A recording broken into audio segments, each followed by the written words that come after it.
question back here in the back. Yeah. So a lot of you guys have been blaming capitalism for many failures, throughout our whole economy. But the matter of the fact is, we do not have a capitalistic society right now. What we have is what's called corporatism. A true capitalistic society is a free market where government doesn't intervene. So when you're blaming capitalism for something that's not capitalistic, we should clear that up. And the question really is to Aggie Solidarity, where you guys are talking about, an ethical economy, and that we should redistribute what producers make to consumers. It seems the only way we can actually do that is through the use of force. The state using force to get one thing to another person. So my question is, don't you think a real, true, ethical economy would be one where our freedoms are protected, our private properties are protected, and our liberties are protected?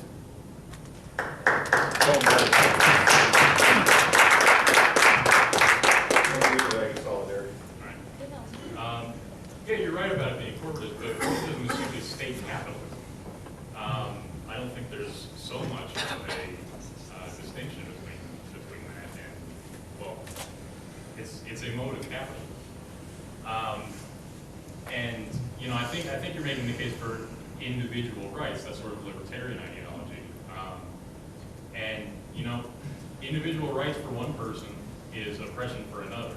And Adam Smith, I think, said it very well, that the free market, a truly free market, an idealized free market, would work very well for distributing wealth, would work very well for utilizing all of society's resources best.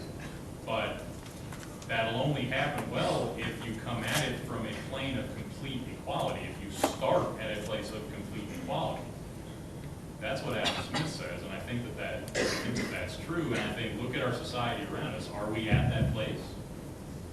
So we need the state. Democrats, would you like to say anything? I agree with all the rights you said, but I don't think unregulated capitalism creates that liberty and those rights for the people.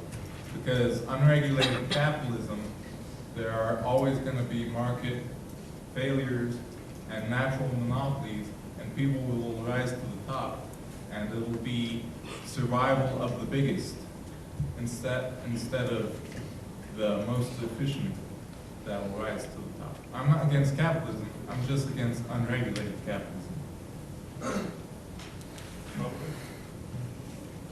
I'll just end with a quote by Mr. Goldwater. Any government that's powerful enough to give you anything you want is powerful enough to take anything it wants. We have time for one more question.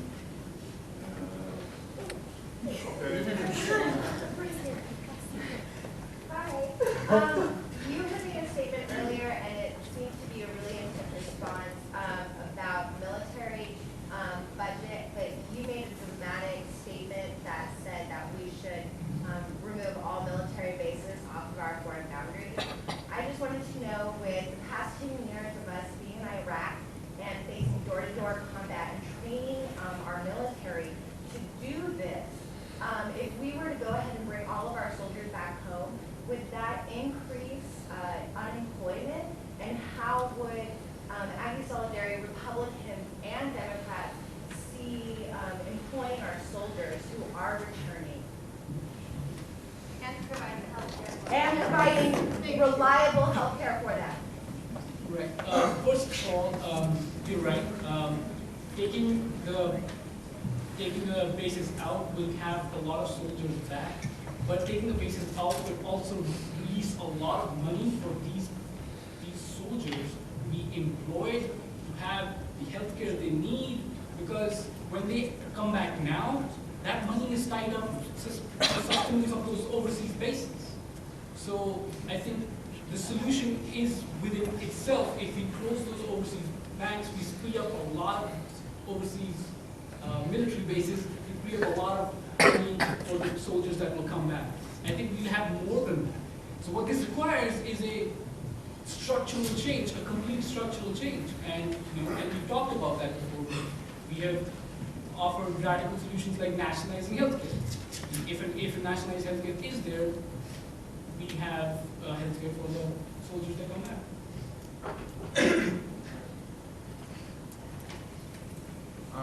Well, I'd just like to say that Obama has signed a bipartisan bill to give businesses tax credits for hiring veterans to ease them into this transition. And I think the Affordable Health Care Act, the Affordable Care Act, well, it's designed to bring universal health care, no matter if you have a pre-existing condition or whatnot. I think that it's imperative, though, that we need to focus on building up relations with allies and getting the same standard operating procedures and whatnot, and so on. Well, when we had this question, it kind of relates earlier to the budget about defense. You know, we're going to have to make cuts inevitably, but some of the things that are absolutely vital that I think we should stand for is, yes, let's give our veterans the best health care. I mean, look, the line on the lives for us. They deserve at least that. There should be no reason why veterans also shouldn't be, you know, I think we have a big problem in our country where a lot of our brothers and sisters are coming back from wartime, and they're having to deal with a lot of PTSD. And unfortunately, we don't really know how to deal with that. And we, as a country, need to come together and realize, look, we have a generation that needs our help, and there's no reason why the country who they serve doesn't give them at least the dignity of the best health care and benefits that they really put their lives on the line for.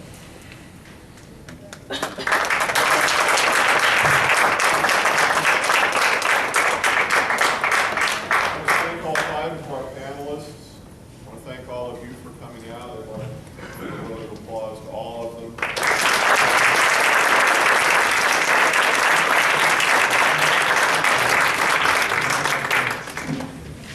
Well, again, thank you all for being here. And I think that was a very interesting debate. And I'd like to remind everyone the next debate is March 27th in Hardin Hall, room 106.